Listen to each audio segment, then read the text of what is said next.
Let's talk about religious freedom legislation. Prime Minister will personally walk into the Parliament and be the one to introduce this in the next couple of days. The full force. Now, the expectation is that the Labor Party have said they will vote for it, which means it won't matter about the senators that are currently on dummy spit leave at the moment. So we will wait and see about whether Labor actually stands up or whether it all gets defeated and then, well, it all plays into the Prime Minister's hands. Here in part is what the Deputy Prime Minister had to say today on Sunrise. I don't know why you'd put at risk the religious freedoms bill. That's going to be the big thing that we're debating this week. Why? This is something that's also, to be quite frank, from the conservative side of politics. And I think there'll be a lot of people around a lot of churches and a lot of schools will be pretty upset if you decide that you're going to not support something that actually helps, something they've been wanting us to do, that we took to the last election and said we'll do. Eliza, it seems that for all of the conversation about gay students and teachers, the essential bill is going to be that you're not going to be punished for speaking something that is true to your faith. Ideally, that would be the case. This bill and this whole discussion of religious discrimination has just been so fraught for so long. There's a lot of very sensitive and personal issues that I think everybody, both inside the Parliament and outside of it, that they're bringing to the table in terms of what they want to see.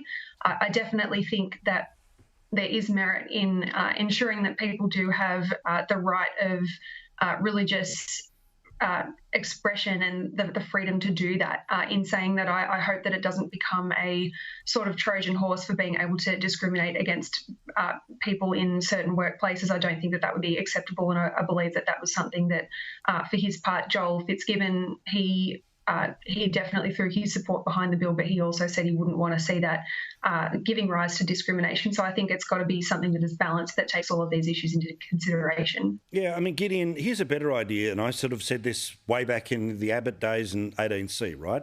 We should have, like they do in America, an omnibus piece of legislation called the free speech legislation, which changes all sorts of things everywhere to codify free speech. Obvious limits on free speech about fire in a crowded room, all of that stuff. Instead, by arguing it that protections aren't given to an atheist, that will be given to a certain person of faith, to be not held accountable for some of the things that they say, you know, I can only ever see down on this, but what do you think?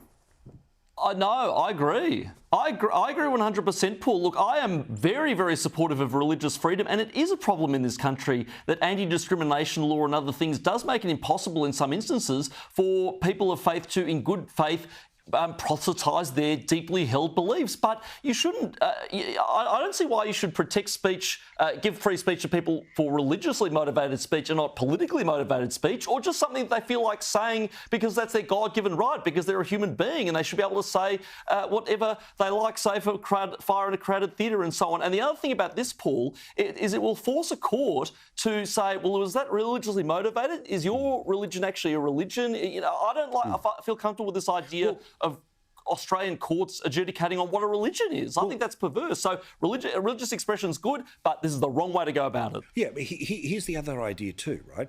Which is, in the same way that when a life is taken, we know the difference between one that is taken but not intended to be taken, manslaughter, and one that is absolutely intended to be taken, which is called murder.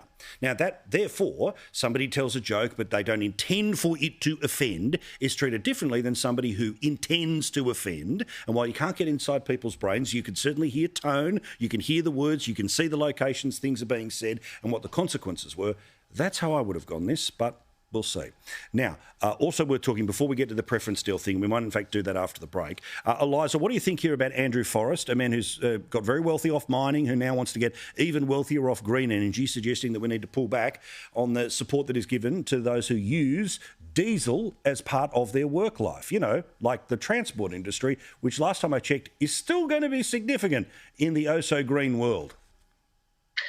So I note that Andrew Forrest he appears to be saying that he's targeting the largest mining companies who are making the most of this particular rebate, and that he's not suggesting that farmers and families who are making use of that should be left in the lurch. But in saying that, this is a fairly bold proposition that is inevitably going to affect at some point in the future, because I think he's saying at some point he is going to extend this recommendation beyond the biggest companies. So he needs to bring another idea to the table. If that's going to be the end of the diesel rebates, there needs to be an alternative to hitting the mums and dads, the small businesses, the individual operators in the hip pocket.